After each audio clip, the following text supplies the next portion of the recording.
Oke teman-teman, kita langsung aja ke pembahasan materinya. Yang pertama, perubahan fisik yang variatif. Perubahan fisik yang variatif merujuk pada perubahan tubuh yang berbeda-beda antara individu, baik dalam hal waktu, intensitas, maupun bentuk perubahan itu sendiri. Variasi ini dipengaruhi oleh faktor genetik, lingkungan, nutrisi, serta kondisi kesehatan. Contoh perubahan fisik yang variatif: 1. Ada individu yang mengalami percepatan pertumbuhan di usia remaja, sementara yang lain pertumbuhannya lebih lambat. Tinggi badan dan proporsi tubuh dapat berbeda antara individu.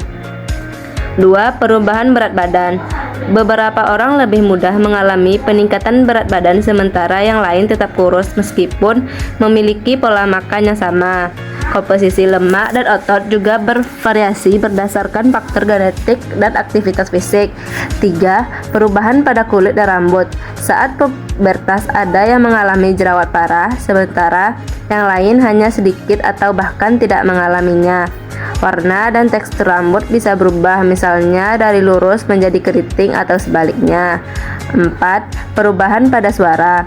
Pada laki-laki, suara bisanya menjadi lebih berat saat pubertas, tetapi tingkat perubahan ini bisa berbeda.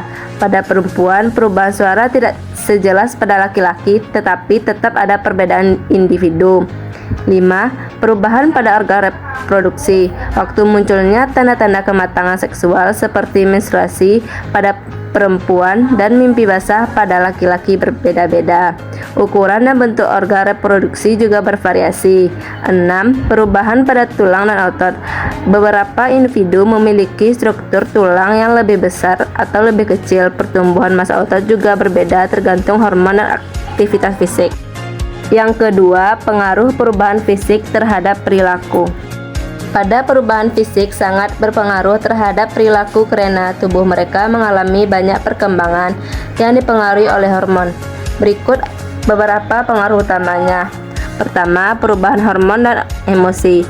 Hormon seperti testosteron dan estrogen meningkat menyebabkan perubahan suasana hati yang cepat. Jadi lebih sensitif, gampang tersinggung, atau bahkan lebih agresif. Kadang muncul perasaan bingung atau tidak percaya diri karena perubahan yang terjadi. 2. Perubahan penampilan dan kepercayaan diri. Pertumbuhan tinggi dan perubahan bentuk tubuh bisa bikin lebih percaya diri atau malah minder kalau mereka merasa berbeda dari teman sebaya. Munculnya jerawat bisa bikin kurang percaya diri atau lebih tertutup secara sosial. Perubahan suara pada laki-laki bisa bikin malu atau canggung saat berbicara. 3. Pengaruh terhadap interaksi sosial. Remaja mulai lebih peduli dengan pendapat teman sebaya sehingga bisa berubah gaya berpakaian, cara berbicara, atau kebiasaan agar diterima dalam kelompok tertentu. Rasa ingin tahu terhadap hubungan romantis melalui berkembang, jadi mulai tertarik dengan lawan jenis atau mencari pasangan. Beberapa remaja lebih suka menyendiri karena merasa tidak nyaman dengan perubahan yang terjadi. 4. Perubahan energi dan kebiasaan. Metabolisme yang meningkat bikin beberapa remaja lebih aktif dan suka olahraga, sementara yang lain jadi gampang lelah karena pertumbuhan yang cepat. Tidur bisa jadi berantakan karena ritme sirkadian berubah, bikin sering tidur larut malam dan susah bangun pagi. Ada yang jadi lebih peduli dengan penampilan, mulai olahraga atau diet, tapi ada juga yang mulai malas merawat diri. Yang ketiga, masalah-masalah yang terkait dengan pertumbuhan fisik remaja. Pertumbuhan fisik remaja seringkali membawa berbagai tantangan yang bisa mempengaruhi kesehatan fisik, emosional, dan sosial mereka. Berikut beberapa masalah yang umum terjadi. Yang pertama, pertumbuhan tinggi dan berat badan. Pertumbuhan yang terlalu cepat atau terlalu lambat bisa membuat remaja merasa minder. Berat badan yang tidak seimbang, seperti obesitas atau terlalu kurus, bisa memicu rasa tidak percaya diri. Yang kedua, masalah kulit. Jerawat sering muncul karena perubahan hormon dan bisa menyebabkan kecemasan sosial. Kulit berminyak atau kering juga bisa menjadi masalah yang mengganggu. Yang ketiga, perubahan bentuk tubuh. Pada remaja perempuan, perubahan payudara atau perubahan bentuk tubuh bisa menimbulkan ketidaknyamanan. Pada remaja laki-laki, perkembangan otot atau perubahan suara bisa membuat mereka merasa canggung. Keempat, masalah pertumbuhan tulang dan postur. Kelainan tulang belakang seringkali muncul di masa remaja. Kebiasaan duduk yang buruk bisa menyebabkan masalah postur tubuh tersebut.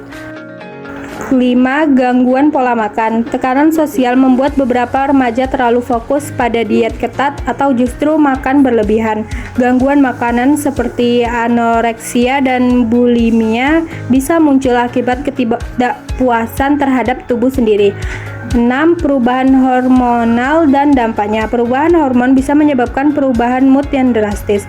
Pertumbuhan rambut di area tertentu bisa membuat remaja merasa malu atau tidak nyaman. 7. Pengaruh pergaulan dan standar kecantikan. Remaja sering membandingkan diri sendiri dengan standar kecantikan yang tidak realitas di media sosial. Bullying terkait fisik seperti tinggi badan, berat badan, atau warna kulit bisa mempengaruhi kepercayaan diri. Yang keempat, upaya guru BK mengatasi masalah pertumbuhan fisik remaja. Guru BK punya peran penting dalam membantu remaja menghadapi masalah pertumbuhan fisik. Berikut beberapa upaya yang bisa dilakukan. Yang pertama, penyuluhan dan edukasi. Mengadakan seminar atau diskusi tentang perubahan fisik pada masa remaja. Memberikan pemahaman bahwa setiap individu punya perkembangan fisik yang berbeda-beda. Yang kedua, konseling individu atau kelompok. Membantu siswa yang merasa minder atau tidak percaya diri dengan pertumbuhan fisiknya. Memberikan strategi untuk menghadapi komentar negatif dari lingkungan sekitar. Yang ketiga, kerjasama dengan guru olahraga dan pihak medis dengan mengarahkan siswa untuk menjaga kesehatan dan kebugaran tubuh. Jika ada masalah medis seperti pertumbuhan terhambat, bisa bekerja sama dengan dokter ahli atau gizi. Yang keempat, membangun lingkungan sekolah yang positif, mendorong sikap saling menghargai dan tidak membuli teman karena bentuk fisik mereka, membantu siswa fokus pada kelebihan mereka selain dari fisik seperti bakat dan keterampilan. Yang kelima, pendekatan keluarga, mengajak orang tua berdiskusi tentang cara mendukung anak mereka dalam menghadapi perubahan fisik. Contoh kasus remaja dengan masalah jerawat parah. Sinta, gadis yang berumur 16 tahun, mulai mengalami jerawat parah sejak masuk SMA. Dia merasa malu dan menghindari berinteraksi dengan teman-teman karena takut dikomentari. Dia juga sering memakai riasan tebal untuk menutupi jerawatnya, tetapi justru memperburuk kondisinya. Karena stres, pola tidurnya terganggu dan semakin memperparah jerawatnya. Solusi guru BK untuk meningkatkan kepercayaan diri Sinta dengan memberikan edukasi bahwa jerawat adalah hal wajar di masa remaja.